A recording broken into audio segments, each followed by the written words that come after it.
510 and 92 and also verify. आज हम क्या करने वाले, गाला पेपर सेट में स्टैंडर्ड 10 स्टैंडर्ड पेपर सेट में से section B paper number 1, right, mission 80 out of 80।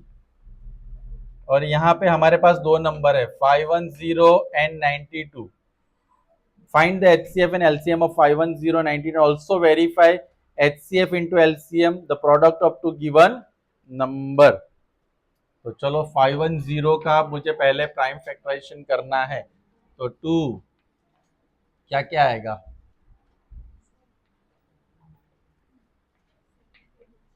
तो सॉरी सेकंड पेपर है। मैं वही सोचू कि सुबह मैंने अलग कराया था कुछ क्वेश्चन, उसमें वो था जीसीडी दिया था और उसकी हेल्प से एलसीएम फाइंड करना, ऐसा ही कुछ था ना। चलो कोई बात नहीं। तो क्वेश्चन 25, हाँ राइट, मिल गया वही है। HCF 306657 is equal to 9। हमें उसी की हेल्प लेके फाइंड करना है LCM। तो मैं बात करूंगा यहाँ पे A इक्वल टू 306 है, B इक्वल टू 657 है, HCF मुझे दिया गया है 9 and we have to find LCM with the help of this three given information. तो हमारे पास क्या है, product of two number A into B, HCF into 306 into 657, right. HCF कितना है, LCM equal to 306657 upon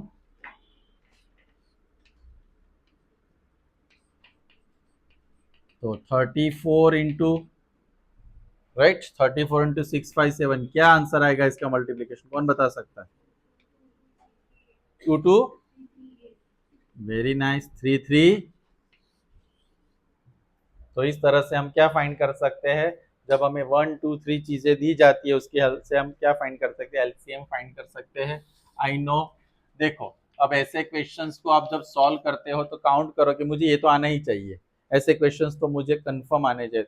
this is how you can also plan your paper. x/2 without planning you can not create what actually you want. यहाँ पे हमारे पास दो equation है, मे I know कौन सा chapter है ये, नाम क्या है उसका, लीनियर इक्वेशन इन, लेकिन पहले यहाँ पे हमें बताया नहीं गया कौन सी मेथड से करना, तो we can choose any method. तो आपकी फेवरेट ले लेंगे पहले, 2 इंटू 3 6, तो इसको सबको हम किससे मल्टीप्लाई कर देंगे, एलसीएम 6 लेके सबको मल्टीप्लाई कर दो, देन 2 3 जा, आंसर इज 3x, 3 2 जा -6। अब इसमें एलसीएम कितना होगा 3, तो क्या होगा 3x माइनस वाई, 3 3 जा 9। अब यहाँ पे मुझे कौन सी मेथड लेनी, एलिमिनेशन। तो एलिमिनेशन का रूल क्या है कि कोएफिशिएंट सेम होना चाहिए और साइन अलग अलग होनी चाहिए। यहाँ पे साइन कैसी है, दोनों की सेम है, तो मैं क्या करूंगा, इसको नंबर 1 और नंबर 2, तो 1 माइनस क्या करेंगे, तो 3x plus 4y, 3x minus y is equal to 9। Sign क्या होगी, माइनस प्लस माइनस, ये गॉन, ये कितना हुआ 5y, यहाँ पे -15, y equal to -15 upon y की वैल्यू मुझे कितनी मिली। अब इस दोनों में से कोई भी इक्वेशन में मैं क्या करूंगा, y की वैल्यू रख दूंगा। चलो ये ले लेते हैं, 3x plus 4y equal to -6, 3x, y की वैल्यू -3,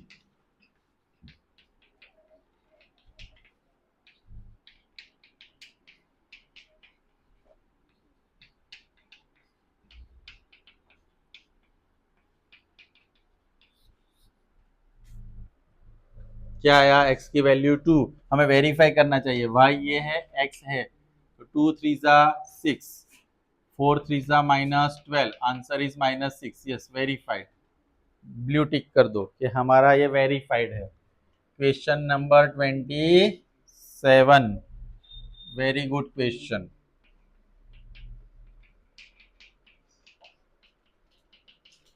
चलो अब मुझे क्या करना है, सबसे पहले यहाँ इसका और इसका मल्टीप्लीकेशन, तो क्या होगा 5√2 मल्टीप्लाई बाई √2, तो 5 √2 क्या होगा 2, 5 2 10, 10 का फैक्टर करो के प्लस करने से आंसर मेरा क्या आएगा 7, 5 2 10।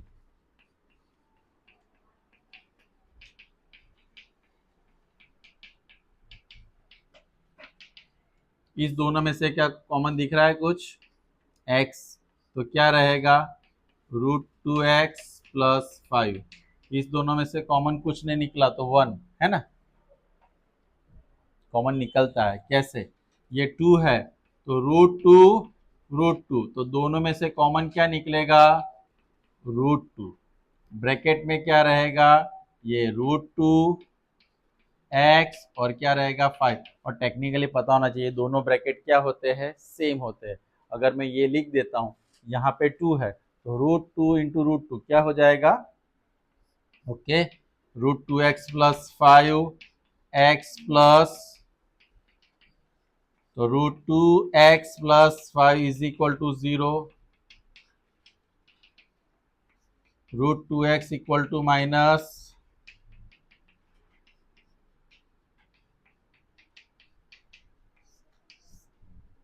these are your two zeros. If you find properly you can become heroes. Question number 28. Okay, find the discriminant of quadratic equation 2x square everyone plus 3 is equal to 0, hence the nature of its roots and find them and if they are real। अगर ये real है तो इसका हमें क्या find करना पड़ेगा zeros, तो हमें किसके साथ कंपेयर करना है, पहले तो standard form a equal to क्या होगा 2, b equal to B square minus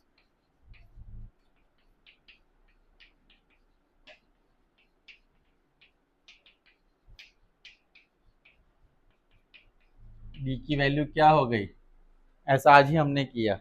अब इसको मैं ग्रेटर देन 0, तो रूट्स क्या होंगे बोलो हमारे, रियल एंड कैसे होंगे डिस्टिंक्ट, तो रूट डिफाइन कर लेते हैं, √12 4 3 इट मीन्स 2, चलो x की वैल्यू मैं साथ में थोड़ा फाइंड करता हूं, आप लोग अलग अलग करना, plus minus under d upon minus, b की वैल्यू कितनी है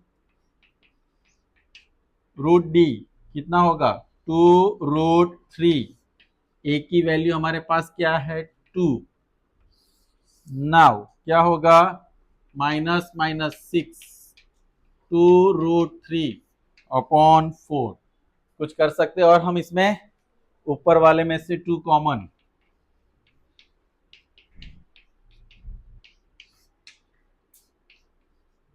तो आंसर 3 प्लस √3 प्लस माइनस √3, तो हमारा जो आंसर आया x equal to 3 plus √3/2, x equal to 3 minus √3/2।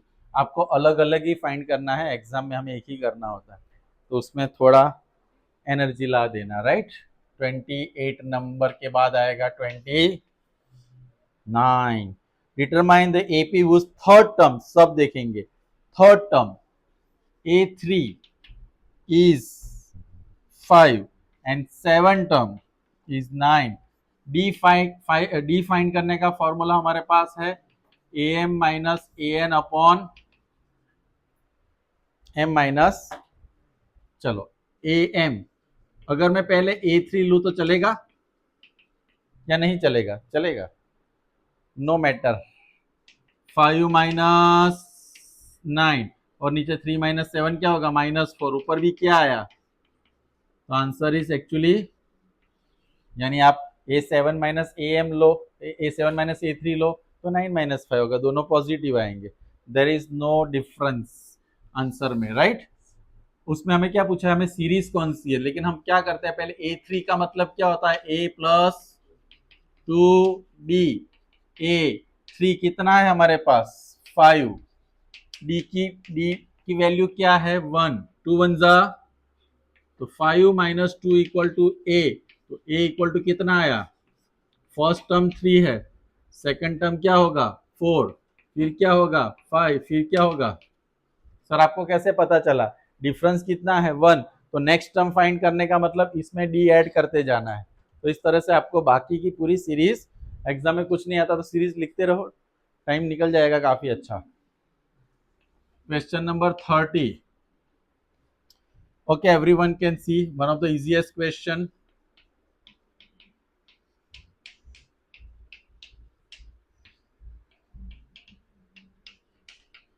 जब अगर आपने प्रैक्टिस अच्छी की तो मुझे ऐसे ही पता चल जाता है कि cos स्क्वायर 30 की वैल्यू और sin स्क्वायर 60 दोनों सेम आते हैं, लेकिन डिपेंड्स ऑन योर प्रैक्टिस। मैं इसको यहाँ भी कट कर सकता हूँ, वैल्यू रख देते हैं, √3/2 whole square minus √3/2 whole square, ये सीधा ही कट कर दिया। 2 1 का स्क्वायर 1, 2 1 जा। So this is how one of the easiest question, जो काफी लोगों ने एग्जाम में अटेम्प्ट भी नहीं किया या छोड़ देते हैं। तो मैं बोलता हूँ कि वैल्यू फाइंड करो, 5th चैप्टर अगर स्टैंडर्ड वाले प्रॉपरली प्लान करें तो आप देखो हमें कितने करने होते 20 सेक्शन में, आप बता सकते हो। 9 करने होते, कितने में से 9 करने होते, 13 में से। यहाँ पे मैंने कितने किए, 1 2 3 4 5 6। अगर मैं प्लानिंग करता जाऊँ इसके अकॉर्डिंग, ये क्वेश्चन है इसको मुझे पावरफुल करना है, ये है बस, दिस इज हाउ। आप पहले 6 तो एक वन शॉट में हर चैप्टर हर पेपर में ऐसा करोगे, तो मेरा प्रैक्टिस कराने का मतलब है कि ये है, ये मेथड मुझे नेक्स्ट टाइम आनी ही चाहिए। मुझे सारे प्रैक्टिस ना हो तो चलेगा, ये किया तो सारे फ्रैक्शन वाले जितने क्वेश्चन होंगे सब सॉल्व कर लो। जब तक ये मुझे पावरफुल नहीं होता मैं कुछ नहीं करूंगा। फिर इस तरह से रूट वाले क्वेश्चन वो पावरफुल करो, क्योंकि अगर टफेस्ट ये हो सकता है, इजी तो आपको समझ में आ ही जाएगा, उसको इतनी बार प्रैक्टिस करोगे। रूट वाले है कितने क्वेश्चन, अगर प्रैक्टिस बुक सब मिला तो 5 से 7 होंगे प्रॉपर वे में, तो 7 क्वेश्चन मुझे आने ही चाहिए, मुझे देख के पता चलना चाहिए कि इसमें ये फैक्टर्स होंगे। तो this is actual call practice. आप जो कर रहे हो हार्डवर्क है, आपको लग रहा है कि we are doing lot of hard work, but it must be arranged. आप अरेंज करो, दिस इज कॉल्ड अरेंजमेंट। ऐसे क्वेश्चन आने के चांसेस ज्यादा है। और वैल्यू फाइंड करने वाला एक्सरसाइज में कितने क्वेश्चन है, 5 7 8 9, उसके साथ मुझे वो आना ही चाहिए। मुझे पता है एक तो ऐसा आता ही है, वेरी सिंपल है, आपने कॉम्प्लिकेटेड बना के रखा है, मैं ये करूंगा मैं वो करूंगा, करते रहिए। Okay please.